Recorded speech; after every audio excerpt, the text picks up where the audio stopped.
It's a packed show. Let's get right into it. It's Tuesday, yes. It is March the 11th, yes. But what are the front pages saying about all of the big stories making the rounds? Well, let's get right into it. And I think we can start off with maybe Nigeria News Direct. The Nigeria News Direct. And take a look at what Nigeria News Direct has to say. Well, it's a statement from the federal government saying Nigeria more secure under Tinubu. That's how the News Direct reads. So it's a statement made by the federal government. It is a statement, okay? When we're talking about data and all of that, that's another case entirely, because just the day before we had people raising concerns about insecurity. And you see over 8,000 criminals eliminated, 10,000 rescued from abductors. So there you go with the data that you may be looking for regarding that. But let's expand the conversation this morning and get some insights into these headlines. We're joined by Mr. Adeni Ifetayo, who's a public affairs analyst, media analyst as well, joining us on the show. Mr. Ifetayo, welcome to the morning brief. This is what we're starting off with a statement about Nigeria being more secure under President Tinubu, and you're looking at that data provided.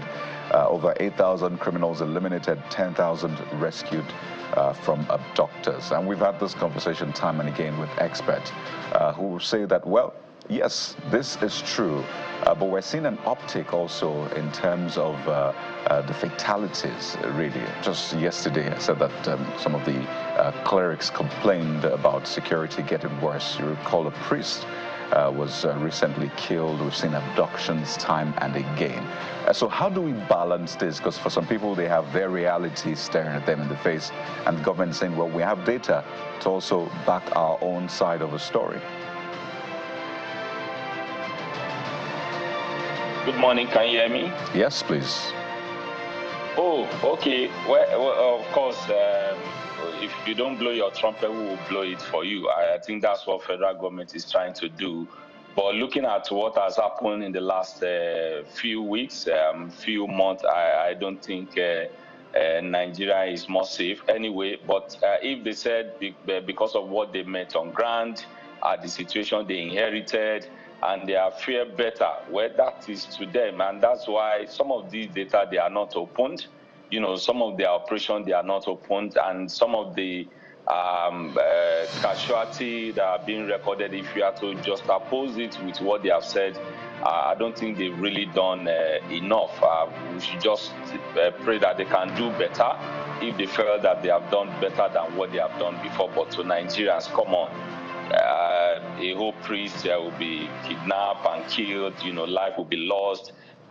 Even the military, because of discharging their duty, they can bomb some community and say, well, it was a mistake on our part and all of that. So all these, they need more to be proactive and do more. Saying that over 8,000 criminals eliminated, rescued from abductor. We want Nigerians, are they published? Are we aware of this? What are they saying, 10,000? Is it from the time they came into the power, or where are the 10,000 people? Anyway, it's just for them to buttress more points on this and let Nigeria know that they are doing their best. All right, a quick one before we leave the Nigeria News Direct. Two stories in the front page that I want you to speak to that are similar. On one hand, the Naira-for-crude sale, NNPCL is saying we've not stopped supply to Dangote refinery. If you go to the right part of that newspaper, you see frequent downward review of petroleum product prices should be regulated to curb losses, Petran. So this is businessmen talking that the continuous downward review of prices like Dangote refinery and the NNPCL refinery does may be affecting them in the long run. Your thoughts? Yes, of course. It should be reviewed, because you don't expect me. I got a product for example, 870,000 naira, 870 naira, and you review the price downward, and you expect me to sell the same. And this has to do with the issue of data, you know. Mr. Fetayo, can you hear us? Oh dear. Okay. Yes, I can hear you. All right, go ahead. Go ahead, please, Mr. Fetayo. Okay. We got about a bit of a technical issue with that connection. But let's move on to the next daily as we'll try to get Mr. Fetayo back. Daily Independent. Two big headlines there. Investors interested in our economy, prices falling. That's credited to the President, Bola Tinubu. Says fuel subsidy cut meant to benefit unborn generation. He inaugurates Youth Congress Planning Committee. And beneath that, you see the Rivers crisis. We will emerge stronger despite all odds, says Fubara. Resign or be impeached. Rivers APC tells governor. I don't know which of the Rivers APC, is it Okocha or Beke? Assembly orders arrest of RISEC chairman commissioner. So those are the big headlines as far as the Daily Independent is concerned. Mr. Fetayo, can you hear us now? Oh dear. So, Kyle, you can see, you know, the president has been very consistent in his thoughts and his optimism as to the improvement in the economy. But you can say what he has to say is okay, so that the investors can look in our direction, because this is also part of telling investors the space is safe for everyone to come and invest. But those of us who live in country know that what is going on in Nigeria now is really not, we're digging ourselves out of the hole. Literally, because of the policies of government, the twin policies of removing the subsidy on both FX, because that's technically subsidy, and PMS. So we're in a situation where things really skyrocketed to a very unbearable point at some level. But we're seeing fluctuations, we're seeing volatility in some level of stability, some strengthening in some point, but the prices of goods and commodity is very high. I don't know what people mean by is coming down strongly. When I was buying something for 15, 20,000, and now it went to 120 and it's around 90, and you say it's improving. Well, technically, yes, it's 120 to 90 is improvement. But Nigerians want to go back to ground zero before we start growing. So things are really tough for the country and for the people. So at the end of the day, the president is saying, look, just bear with us, it's going to get better, but Nigerians are not taking any of it. Some are listening, some are not listening, so the government has to do a lot more to reposition the economy. On the part of Rivers State, it's quite interesting how people just throw words and say things. The ego game is on.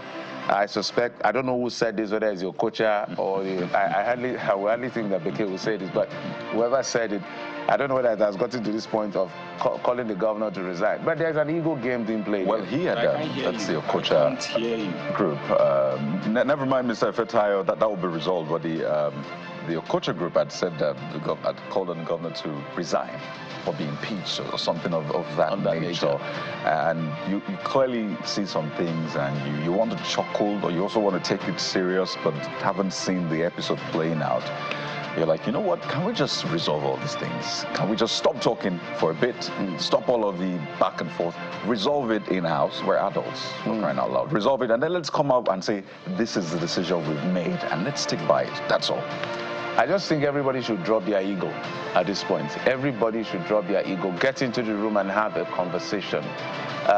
The governor can't control the House of Assembly, neither can the House of Assembly try to control the governor. That's not going to work anywhere. You know, that's why they are independent arms of government. Whether there is a string behind the scene and all of that, that's a different kettle of fish. We all know that this war is not necessarily about House of Assembly and the governor. This is a war between Nyesom Wike, the former governor, and his political son. It's clearly as it is. But adults need to get in the room and resolve this, because if things escalate beyond this, they will be the ones on TV. The big boys will be on TV and be arguing, where boys will be dying on the street. And that's very painful. That's terrible, terrible. Well, let's see if we can get Mr. Fetayo just one more time and just run you through the front page of the Guardian newspaper and maybe end the point you were making. But Mr. Fetayo, the Guardian talks about consumers groaning as data depletion, exploitation complicate telco's tariff hike. We have just about 1 minute more on this. But Mr. Fetayo, maybe in addition to what you were saying, now this is yet another data, another reality staring government in the face, particularly, you know, biting cost of living for those who use data, you know, telecommunication services. Yeah, it's just a pity that in this country, the government, they leave the consumer to bear the brunt. They leave the Nigerian or the masses. Whatever regulation that's being placed there that those telecom did not observe. At one hand, you will hear that government has said they should put a hold on their tariff hike. On the other hand, those one will be doing anyhow they like. I think it's high time the government even sanctions some of these telecom who are not playing by the books, and just everything kept on increasing from what's it called, from band A to band B, and now tariff, data, and those are the things that we need to do our day-to-day activity. And I think if government could provide subsidy for some other thing, I think maybe weekends they can compare the telecom, company to make sure there's a free data. Why not even providing Wi-Fi for the old Nigerian or some community or towns or city, so that it will be a kind of relief, So that's my own take on it. Don't just rub everything on our face, as a citizen of this nation. Okay, let's go to this Nigeria. That's the last dailies we'll take a look at before we wrap up the segment. I remove fuel subsidy to protect unborn generation, says Tinubu. You can abuse politicians as you like, but policies is about development and about the future generation. I think this president sometimes is immune to all the dragging. He's made up his mind. Drag me for all you want. And then beneath that is the court orders Akpabio rather, Senate to file defense in Natasha's suit. Mr. Feta, you want to respond to that? Yeah, let me start with Natasha. Yes, of course, everybody have a right to fair hearing, and if you think that your right has been infringed, of course, at the court. But court held that because the respondents were not properly served on March 25, they should be. Yes, let's hear from both sides, not that, and don't just make some unfounded allegation. And if you have your facts, if you have your right, yes, bring it to board and let the person who have been accused also defend, have his day in court. And of course, I remove subsidy to protect unborn generation. I hope that one is just a figurative expression saying that we can't continue doing the same thing the same way. I expect different results. If what you are doing, and we want to see the result of fuel subsidy removal, telling us the number. This year we have saved $20 billion, and this is what we use for. We use $1 billion to construct road, to provide solar energy or green energy. Those are the numbers, those are data that we want to see, to make sure that truly, when you are protecting unborn children or youth or future generation, you are also laying a foundation for development. So that is it from my side. It's not just saying that I remove subsidy. We want to have the number. You say you remove some money from Mr. A, so what are you using it for? So these are the data the federal government should be put before us, and let them be transparent about it. And if I were Mr. President, on a quarterly basis, I'll be having a media chat review. This is what we have done in the last 3 months. This is what we're about to do in the next 3 months.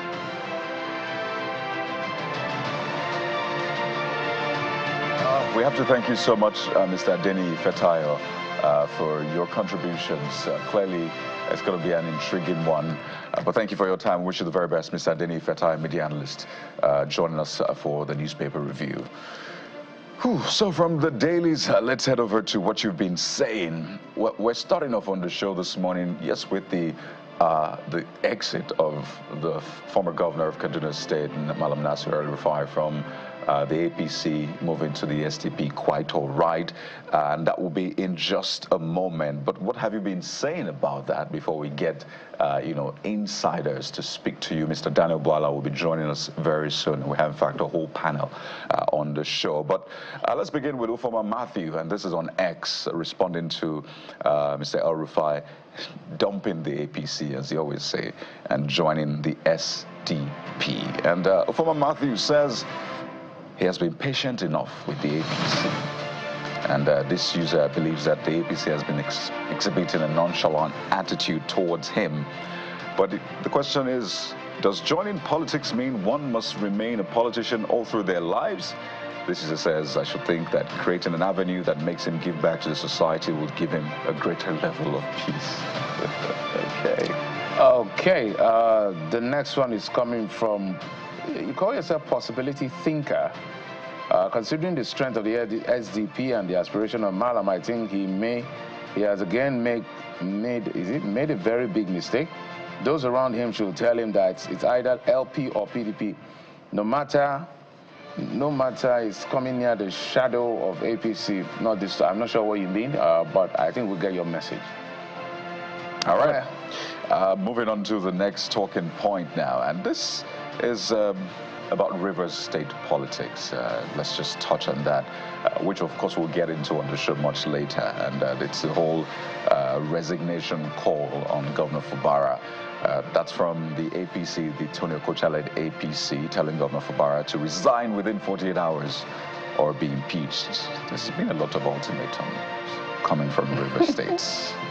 Well, Safety Cabal is the first user saying that this is a very reckless statement that is likely to cause mayhem. Let the interest of the Rivers people prevail, this user says. All right, Pleasure Stark says, sounds like tension is rising in Rivers State. The pressure is on Governor Fubara with a 48-hour ultimatum for to either resign or face impeachment. This could be some interesting political moves.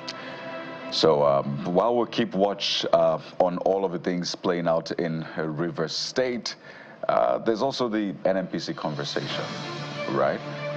Or let's just stay with the Rivers State. All right. Okay, I see there's more to take from Rivers State. And this next user is Sam, saying that same old political drama, different day. You can say that again. The Rivers APC demanding Fubara's resignation within 48 hours feels more like theatrics than a serious ultimatum. So the Okocha group of APC, let's continue because there are two groups. There's the big Foundation Kong C said ultimatums undermine our democracy. True accountability comes through constitutional due process, transparency, and the rule of law, not through coercion or threats. As we say, adults in the room should be the best option. The Supreme Court has made a statement. They should make a conversation around a resolution as peaceful as possible at the end of the day, because no one is going to gain from chaos. Whatever happens between the governor and the members of the House of Assembly must be through the path of peace and constitutional means. Any other thing that will cause chaos and lead to loss of life is not acceptable. Let's talk about the NNPC Kayode announcing that discussions are currently underway to establish a new Naira-for-crude agreement, which is going to expire in March with the Dangote Petroleum Refinery. As the current deal is set to expire, of course, this March, up at this point, NNPC said it has supplied Dangote Refinery more than 84 million barrels of crude so far, because we understand that as the Dangote Refinery has been complaining that they've not been getting the number of supply, the volume of supply they need. In fact, it's like in piecemeal and like it's nothing to write home about. So they had to import. They have a 650,000 barrel per day capacity refinery, and what they get was supposed to be 380-something thousand per day. But according to them, from what we understand, they are not getting that much. So as a business, they have to survive. So they're buying in dollars and now selling Naira. So, well, let's see what Omotayo says. More strength to the Naira kudos. As simple as it is. Kayode, you have the next one. Let's see. This next user has this to say also about the same issue. That's Henry, saying that if you dare try to change this wonderful government's policy of Naira-for-crude, then Nigerians will not be happy. That's directed at the NNPC Limited. Sunday Truck says energy independence is crucial for national development. The real test is whether these agreements translate to lower fuel costs for the people. And the Saint says, I hope NNPC is not trying to renegotiate the deal to make it more expensive for Dangote to get crude so that prices can go up again and importers will be happy again. This crude cabal are not happy with the low prices Dangote is giving as they are making huge losses. So there's a lot of, nuances and talk around how this plays. I bet we will take a quick break now. When we come back, we'll get to the very first conversation for the day. Join us again.